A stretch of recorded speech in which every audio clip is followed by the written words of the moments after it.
दोस्तों, बहुत पहले की बात है। एक राजा थे जिनकी अपनी कोई संतान नहीं थी, लेकिन वो अपनी प्रजा को ही अपनी संतान के समान मानते थे।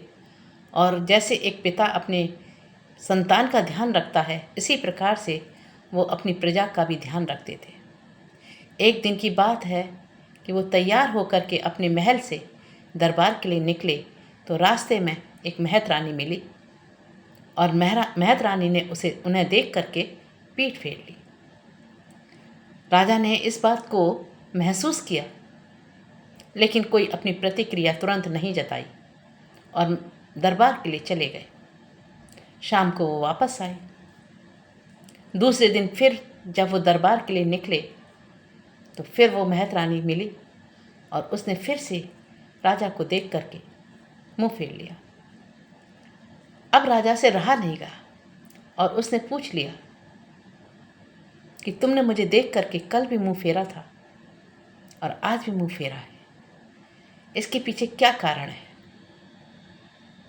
तो जो वो महत रानी थी कहने लगी, महाराज पूछिए मत, रहने दीजिए। उसने कहा, नहीं, तुमको बताना पड़ेगा कि कारण क्या है। तो महत रानी कहने लगी, महाराज मेरे प्राण बख्श दिए जाएं, मुझे क्षमा दान किया जाए तो मैं बताऊं। राजा ने कहा, तुमको अभय दान दिया जाता है, तुम जो भी मन में बात है निसंकोच कहो, बिना डर के कहो। तो उसने कहा, महाराज आपके कोई संतान नहीं है और निसंतान दंपति का यदि सुबह सुबह चेहरा देखने को मिल जाए तो फिर चेहरा देखने वाले को पूरे दिन या तो खाना नहीं मिलता है या कोई ना कोई मुसीबत उसके जीव उस दिन आ जाती है। तो राजा ने पूछा, कल आपने देखा था मेरा चेहरा, तो कल क्या मुसीबत आई थी? कि महाराज मुझे पूरे दिन खाना नहीं मिला था कल, पता नहीं ऐसा क्या हुआ कि एक के बाद एक कोई ना कोई आता गया और मैं खाना नहीं खा पाई। आज भी मुझे नहीं समझ में आ रहा है कि आज ही मुझे खाना मिलेगा या नहीं मिलेगा। महाराज ने कहा कि ऐसे कैसे हो सकता है, मेरे दरबार से मैं अभी अपने लोगों को कहता हूँ और तुम्हारे यहाँ इतना राशन पहुँचा देगा कि आप महीने भर तक खाती रहेंगी, भूखा नहीं सोना पड़ेगा। ये सब कहने की बातें हैं। और ये कह करके राजा ने अपने किसी कर्मचारी को कहा कि इनके यहाँ महीने भर का राशन भिजवा दिया जाए। और कर्मचारी के माध्यम से राजा ने 1 महीने का राशन उस महत रानी के घर भिजवा दिया। दूसरे दिन जब राजा फिर जाने के लिए अपने दरबार को तैयार हुआ, निकला, तो वही महत रानी फिर मिल गई और उसने फिर वही पीठ फेर ली। अब राजा से रहा नहीं गया और उसने पूछ लिया कि मैंने तो कल तुम्हें इतना भोजन भिजवाया था, कल तो भूखी नहीं रही होगी ना? उसने कहा, महाराज पूछो मत, कल तो मुझे बिल्कुल एक दाना भी नहीं मिला। मेरे यहाँ मेरे रिश्तेदार इतने सारे आ गए कि सारा खाना उन्हीं के लिए हो गया, मैं खा ही नहीं पाई। उनके यहाँ पर चोर डकैत चोरी हो गई थी, जिसके कारण वो मेरे यहाँ शरण लेने आए और इतने सारे लोग आए थे कि उनको खाना बनाते बनाते सारा खाना ख़त्म हो गया, मुझे नहीं मिला। राजा ने कहा, अच्छा, ये तो बड़ी ताज्जुब की बात है। खैर, उस राजा ने फिर उसको भोजन व्यवस्था की और कुछ धन भी दिया। धन ले ही जा रही थी कि रास्ते में कुछ चोर मिल गए और उन्होंने उसे वो धन छीन लिया महत रानी से। और महत रानी फिर से वही कष्ट में आ गई उस दिन। अब राजा को ये महसूस होने लगा कि मेरे कारण ये महत रानी को कितना कष्ट हो रहा है। इसी तरह से लोग जो है मुझसे कहते नहीं होंगे, लेकिन जो भी मेरा चेहरा देखता होगा, जिसको भी मेरी सूरत दिखाई देती होगी सुबह सुबह, तो उसके जीवन में शायद यही घटित होता होगा। अब वो परेशान रहने लगा, उदास रहने लगा। उसकी उदासी को देख करके रानी ने कहा कि महाराज, पहले तो आप बड़े खुश खुश नज़र आते थे, लेकिन कुछ दिनों से मैं देख रही हूँ आप बड़े परेशान हैं, आप खुश नहीं रहते हैं, आप प्रसन्न नहीं हैं। क्या कारण है? कोई तो कारण है। मैं आपकी अर्धांगिनी हूँ, मुझे आप अपने जीवन का कोई भी परेशानी है तो आप मुझे बताइए, मुझसे हो पाएगा तो मैं कोई सलाह दे सकूँगी। और पति पत्नी में कुछ छिपाव नहीं होना चाहिए। राजा ने कहा, तुम कुछ नहीं कर पाओगी, तुम्हारे मतलब की बात नहीं है। तुम्हें नहीं मालूम कि जब मैं बाहर निकलता हूँ महल से, तो लोग मेरे बारे में क्या क्या सोचते हैं। लोग मेरा चेहरा तक नहीं देखना चाहते, क्योंकि हमारे कोई संतान नहीं है ना। लोग कहते हैं कि मैं निर्वंशी हूँ, और मेरा चेहरा देखना किसी के लिए भी अमंगलकारी हो सकता है, इसलिए कोई भी मेरा चेहरा नहीं देखना चाहता। रानी ने कहा कि आप इस तरह से उदास क्यों होते हैं? आपकी कौन सी उम्र निकल गई है कि अब बच्चे नहीं होंगे, या मेरी कौन सी उम्र निकल गई है कि बच्चे नहीं होंगे? अभी हमारे उम्मीद है कि हमारे संतान हो सकती है। भगवान कब कृपालु हो जाएं, किसी को कुछ नहीं पता। आप सब्र कीजिए, भगवान से प्रार्थना कीजिए, हमें संतान जरूर मिलेगी। और ऐसा रानी उसे राजा को रोज समझाती थी। 1 महीने बीतने के बाद में रानी ने राजा के पास संदेश भिजवाया कि वो गर्भवती है। ये बात सुनकर के राजा बहुत खुश हुए। कितने दिनों की आस, उनकी आस पूरी हो गई। खुशी से फूले नहीं समाए कि मेरी रानी गर्भवती है और अब मैं भी संतान वाला हो जाऊंगा। लड़की हो लड़का हो इससे फ़र्क नहीं पड़ता, लेकिन संतान होगी मेरे, तो मैं भी अन्य लोगों की तरह से ही हो जाऊंगा। और वो बहुत खुश हुआ। बीतते बीतते 9 महीने पूरे हो गए, और 9 महीने बाद राजा ने रानी से पूछा कि कब तक प्रसव होगा। रानी ने कहा, महाराज कुछ ही समय रह गया है। और रानी ने वो सारे क्रियाक्रम दिखाए जो एक स्त्री के होते हैं जब वो गर्भवती होती है।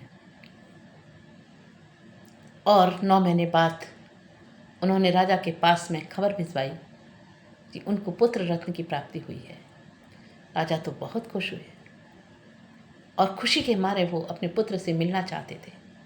दौड़ के आए, लेकिन रानी ने दरवाजे पर ही रोक दिया कि आप पुत्र से अभी न मिलिए, क्योंकि ज्योतिषी ने कहा है कि कुछ ऐसे ग्रह नक्षत्र लेकर के हमारा पुत्र पैदा हुआ है कि अभी पिता और पुत्र का मिलन होगा तो पुत्र पर कोई ना कोई कष्ट आ जाएगा, तो अभी आप न मिलिएगा। ज्योतिषी ने कहा है कि 20 साल तक पिता और पुत्र का मिलन नहीं होना चाहिए, तब तो राजकुमार की लंबी आयु होगी, वरना तो कोई भी कष्ट राजकुमार के ऊपर आ सकता है। राजा ने जब ये बात सुनी तो उसे बहुत मायूसी हुई कि इतने इच्छाओं के बाद, इतनी तमन्नाओं के बाद, इतनी प्रार्थनाओं के बाद आज मेरे पुत्र हुआ और मैं मिल नहीं पा रहा हूँ, देख नहीं पा रहा हूँ अपने राजकुमार को। पर जब ज्योतिषी ने बताया है कि कोई संकट आ सकता है, तो ऐसा नहीं होना चाहिए कि मेरे कारण मेरे पुत्र पर कोई संकट आ जाए, इसलिए उसने महसूस करके वहाँ से वापस लौट गए। 20 साल तक अब मैं अपने पुत्र से नहीं मिल पाऊंगा, कोई बात नहीं है, लेकिन मेरा पुत्र जीवित रहना चाहिए, उस पर कोई संकट नहीं आना चाहिए। ऐसा सोच करके राजा ने अपने आप को धैर्य बांध लिया और उसने महल में आना छोड़ दिया। उसने बाहर जो दूसरा उसका महल था उसी में रहने लगा। जब तब रानी पहुंच जाती थी, और राजा भी रानी को बुलवा लेते थे जब भी कभी उनको कोई बात कहनी होती थी रानी से, या कोई भी किसी भी तरह की चर्चा करनी होती थी। इस तरह से 20 साल बीत गए। 20 साल बीते तो राजा ने कहा कि अब तो 20 साल बीत गए हैं, अब मैं पुत्र से अपने से मिल सकता हूँ ना। रानी ने कहा, अभी मैंने कल परसों ही ज्योतिषी जी से बात की है इस मामले में, तो उन्होंने कहा है कि जब तक राजकुमार की शादी नहीं होती है तब तक पिता और थोड़ा सब्र करें। राजकुमारी और राजकुमार का एक साथ ही दर्शन करें तो जो भी संकट है वो टल जाएगा हमेशा के लिए। तो आप जब इनकी शादी होगी राजकुमार की, तभी आप देखिएगा। राजा ने कहा, अच्छा ठीक है, जब इतने दिनों मैंने सब्र किया है तो कुछ दिन और सही। और ये सोच करके राजा जो थे शादी के लिए उन्होंने अपने आसपास के जितने भी राज्य थे उनमें खबर भिजवाना शुरू कर दिया। ईश्वर की कृपा से उनके जो समीप का ही एक राज्य था उसमें एक बहुत सुंदर राजकुमारी थी, जिसकी जो विवाह योग्य थी। और राजा ने अपने राजकुमार की विवाह का प्रस्ताव अपने पड़ोसी राज्य के राजा के पास भेजा। उन्होंने भी स्वीकार कर लिया। पहले के समय में लड़के को बिना देखे भी शादी विवाह हो जाया करते थे। केवल घर परिवार की साख मर्यादा को ही देखा जाता था कि राजा किस तरह के हैं, वो किस वंश के हैं, क्या उनकी ख्याति है, क्या उनकी योग्यता है। इसी आधार पर राजकुमार की शादी हो जाया करती थी। तो इस तरह से उन दोनों के बीच में विवाह संबंध स्थापित हो गए। एक निश्चित समय पर बारात की तैयारियां होने शुरू हो गई और राजकुमार की शादियों के लिए ढोल बजने लगे, मंगल कामनाएं होने लगीं, पूरा नगर सजाया जाने लगा। पूरे नगर को दुल्हन की तरह सजाया गया कि आज जो है राजकुमार की शादी है, तो राजकुमार आज शादी करने जाएंगे। इधर जो रानी थी बड़ी परेशान थी। पूरा नगर तो बड़ा खुश था, लेकिन रानी बहुत ज़्यादा परेशान, क्योंकि उसके कोई पुत्र नहीं हुआ था। उसने केवल राजा को सांत्वना देने के लिए और जीवित रखने के लिए, खुश रखने के लिए एक ये झूठ बोला था कि उसके कोई पुत्र हुआ है। अब जब 20 साल तक उसने छिपाया था इसी बात को, और महल के सभी लोगों को यही सबको समझा रखा था कि राजा को इसकी भनक नहीं पड़नी चाहिए, यदि आप राजा का भला चाहते हैं तो उससे ये बात छिपाए रखनी चाहिए, और सभी लोगों ने रानी का साथ दिया था। अब रानी बहुत परेशान, अब क्या होगा। शादी का टाइम हो गया है, पूरा नगर जो है सजाया जा रहा है। राजा से मैं कहूँ तो कहूँ क्या कि पुत्र नहीं है। मैंने झूठ बोला, लेकिन वो उसकी हिम्मत ही नहीं हो रही थी सच बताने की। और रानी ने सब लोगों से सलाह करके सोचा कि अब क्या किया जाए। तो सभी लोगों ने सलाह की कि एक पुतला बनाया जाए आटे का, और राजकुमार जैसा बना करके और दूल्हा के रूप में सजा करके उसमें डोली में बैठा दिया जाए। बात की बाद में देखेंगे, अभी तो फिलहाल बचने के लिए उनके पास में कोई और दिमाग में कोई उपाय नहीं आया। यही उन्होंने सोचा, और यही करते हुए उन्होंने निश्चित दिन पर उस पुतले को एक पूरा राजकुमार का आकार दिया, जैसे एक कोई मनुष्य होता है, और खूब अच्छे से सजाया, मुकुट लगाया, खूब अच्छे से शेरवानी पहनाई, खूब अच्छे से दूल्हे की तरह से सजा करके डोली में बैठा दिया, और बारात निकली बड़ी धूमधाम से। रास्ते में बारात जा रही थी तो एक जगह पर राजा ने अपने कहारों को, अपने जितने भी बाराती थे, सबके लिए भोजन की व्यवस्था कर रखी थी कि थक जाते हैं चलते चलते रास्ते में, क्योंकि पहले के समय में लोग जो थे पालकियों में चलते थे, पैदल चलते थे, घोड़े पर चलते थे, तो बहुत दूर दूर चलना पड़ता था। तो रास्ते में एक उन्हें थकान मिटाने के लिए कहीं रुक पड़ाव भी डालना पड़ता था। तो राजा ने एक जगह पर व्यवस्था कर रखी थी जहाँ पर सारे बाराती भोजन पानी लेंगे और अपना थोड़ा आराम करेंगे। वहाँ पर कहारों ने डोली को बिठाया, रखा नीचे, और कहार जो है अपने भोजन पानी की व्यवस्था में लग गए, खाना खाने लग गए, कोई पानी पीने लग गया, कोई सुस्ताने लग गया। इस तरह सब अपने अपने कामों में लग गए। इधर उसी जहाँ पर वो रुके थे वहीं एक धर्मशाला थी जो राजा ने सारे बारातियों के लिए ले रखी थी। पास में ही एक झाड़ी थी जहाँ नाग नागिन का जोड़ा रहता था। वो इच्छाधारी नाग नागिन थे। जब वहाँ पर ज़्यादा खलबली सी हुई, इतने सारे लोगों के होने का आभास नाग को हुआ, तो उसने नागिन से कहा, लगता है आज कोई इधर से गुजर रहा है, देखूं कौन है। नागिन ने कहा, देख लो जा कर के बाहर कौन है। नाग बाहर निकला और देखा कि वहाँ बहुत सारे लोग हैं। लौट करके उसने अपनी नागिन को बताया कि ऐसा लग रहा है कोई यहाँ से बारात गुजर रही है, बारात जा रही है। बड़े सब लोग सजे धजे हैं, बड़े खुश हैं, खा पी रहे हैं, तो मैं देख के आऊँ दूल्हा कैसा है। तो नागिन बोली कि देखाओ। और नाग जो है उस डोली में जहाँ पर वो पुतला बैठा हुआ था, उस डोली में नाग जा कर के देखने लगा। लौट के आया तो उसने कहा, अरे भाई बड़ा ताज्जुब की बात है यही, वहाँ तो कोई राजकुमार नहीं है, बारात जा रही है, किसकी शादी है, वहाँ तो एक आटे का पुतला बैठा हुआ है, कोई मनुष्य ही नहीं है, कोई दूल्हा नहीं है। नागिन ने कहा, ऐसे कैसे हो सकता है। नहीं, मैं देख के आ रहा हूँ, वहाँ कोई राजकुमार नहीं है, वहाँ तो एक आटे का पुतला है, वो पूरे दूल्हे के रूप में सजा हुआ है। तो ये क्या बात है? नाग ने कहा कि इस रहस्य को जानने के लिए मेरा मन जो है उतावला हो रहा है। तू कहे तो मैं अपना प्राण उसमें डाल दूं और सारी बात पता लगाऊं कि आखिर ऐसा क्यों हो रहा है, क्योंकि मैंने तो आज तक कभी ऐसा सुना नहीं, कभी देखा नहीं। तो नागिन बोली कि चलो ठीक है, आप पता कर लो, आपकी जिज्ञासा है तो। और उसने नाग को अनुमति दे दी। उस नाग ने अपने प्राण को उस पुतले में डाल दिया और पुतले में नाग का प्राण पड़ते ही वो जो पुतला था वो मनुष्य के रूप में हिलने डुलने लगा, यानी सब काम एक मनुष्य के रूप में आ गया। वहाँ से थोड़ी देर बाद जब सब लोगों ने भोजन वगैरह कर लिया और थकान मिटा ली, तो आगे का यात्रा शुरू हुई। और आगे की यात्रा शुरू करने के बाद में एक समय पर बारात जो है बेटी वाले के दरवाजे पर पहुंची। बहुत अच्छे से शादी हो गई, क्योंकि अब वो पुतला तो नहीं था ना, अब तो वो राजकुमार वाकई में बन गया था। और वहाँ पर बहुत अच्छे से शादी हुई। जब शादी हुई तो वापस बारात हुई।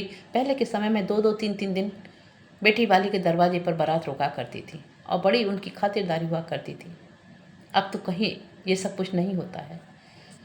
तो 2-3 दिन बाद जब बारात वहाँ से वापस हुई तो रास्ते में फिर वही जगह पड़ी और वहाँ पर फिर उन्होंने पूरी बारात ने पड़ाव लिया, सुस्ताया, विश्राम लिया और कुछ भोजन पानी किया वहाँ पर। अब नाग वहाँ से निकल करके उस पुतले में से निकल के नागिन के पास में आया। कहने लगा, नागिन देख, शादी तो हो गई मेरी वजह से, लेकिन अभी यदि मैं इस पुतले को ऐसे ही छोड़ दूंगा तो जो राजकुमारी बैठी है, अभी तक तो मैं राजकुमार के रूप में उससे बात कर रहा था, अब जो वो राजकुमारी बैठी है वो जब देखेगी कि ये तो मृत हो गया, ये तो आटे का पुतला है, तो उस पर क्या बीतेगी। अब इतना हुआ है तो इतना दुख मैं क्यों दूँ, इतना खुशी का माहौल है, मैं घर तक चला जाता हूँ और घर तक पहुँचा के तब तुम्हारे पास में आ जाऊँगा। नागिन बोली, हाँ ठीक है, कोई बात नहीं है, राजकुमारी बड़ी दुखी होगी, सब लोग बहुत दुखी होंगे, तो तुम जाओ और वहाँ तक पहुँचा जाओ, घर तक पहुँचा जाओ, राजकुमारी को अगवानी हो जाए, उसका स्वागत सत्कार हो जाए, उसके बाद में तुम आ जाना, लेकिन टाइम पर। उसने कहा, हाँ मैं बिल्कुल आ जाऊँगा। और ये कह कर के पूरा नाग जो है फिर से उस पुतले में जा कर के अपने प्राण डाल दिया और वहीं मतलब राजकुमारी और राजकुमार आपस में बात करते हुए घर पहुँचे। अब इधर में जो रानियाँ थी वो बड़ी परेशान थी कि भैया आज न जाने क्या हुआ होगा। अब तो वहाँ पर, क्योंकि उन्हें नहीं पता बीच में क्या हुआ है, वो तो ये सोच रही थी कि ये पुतला वहाँ जाएगा और वहाँ जब सब लोग देखेंगे कि कहाँ कोई राजकुमार नहीं है, केवल पुतला है, तो न जाने बारात में क्या हाल होगा, क्या होगा और यहाँ आकर के क्या हाल होगा। मैंने बहुत बड़ा झूठ बोला है राजा से, तो मुझे तो आत्महत्या कर लेनी चाहिए, न जाने राजा मेरे साथ में क्या करेंगे, और करना भी चाहिए, क्योंकि जितना बड़ा झूठ बोला है तो मारेंगे वो भी और मैं खुद भी अब जीना नहीं चाहती। तो वो मरने की तैयारी कर रही थी कि मुझे नदी में डूब जाना चाहिए, और वो ये सोच ही रही थी। तब तक संदेशवाहक ने आकर के उनको संदेशा दिया कि राजकुमार और राजकुमारी पूरी बारात के साथ में वापस आ रहे हैं और बहुत सुंदर है राजकुमार। राजा बड़े खुश हैं। राजकुमार तो इतने सुंदर हैं, इतने स्वस्थ हैं, इतने खूबसूरत हैं कि राजा जो हैं बहुत खुश हैं। राजा तो कह रहे थे कि इसीलिए रानी ने मुझे नहीं दिखाया था राजकुमार को कि इतना खूबसूरत है, यदि वो मैं देख लेता तो शायद मेरी नज़र लग जाती, इसीलिए रानी ने मेरे पुत्र को अभी तक मुझसे छिपाए रखा था। ये कह रहे थे राजकुमार। राजा तो सभी बारातियों से कह रहे थे। रानी को तो पहले विश्वास ही नहीं हुआ कि ये क्या कह रहे हैं। उनको समझ में ही नहीं आ रहा था कि वो जो सुन रही हैं वो क्या सत्य सुन रही हैं क्या। लेकिन उन्होंने जब बार बार पूछा कि बारात कहाँ तक पहुँच गई है, राजकुमारी स्वस्थ है, राजकुमार स्वस्थ हैं, तो उन्होंने कहा कि बिल्कुल सब कुछ बहुत अच्छा हो रहा है, बहुत अच्छे से बारात वापस आ रही है, शादी करके राजकुमारी की लेके आ रहे हैं। तो रानी ने स्वागत की तैयारियां शुरू कर दी। ये तो विचार टाल दिया कि क्या अब मुझे आत्महत्या का विचार टाल दिया और उन राजकुमार और राजकुमारी और बारात की स्वागत की तैयारियां शुरू कर दी। तो अगले अंक में मैं इसके आगे की कहानी सुनाऊंगी। फ़िलहाल के लिए कहानी को यहीं विराम देती हूँ और अगला पार्ट आप ज़रूर देखिएगा। इसके आगे की कहानी आगे के पार्ट में। Thank you.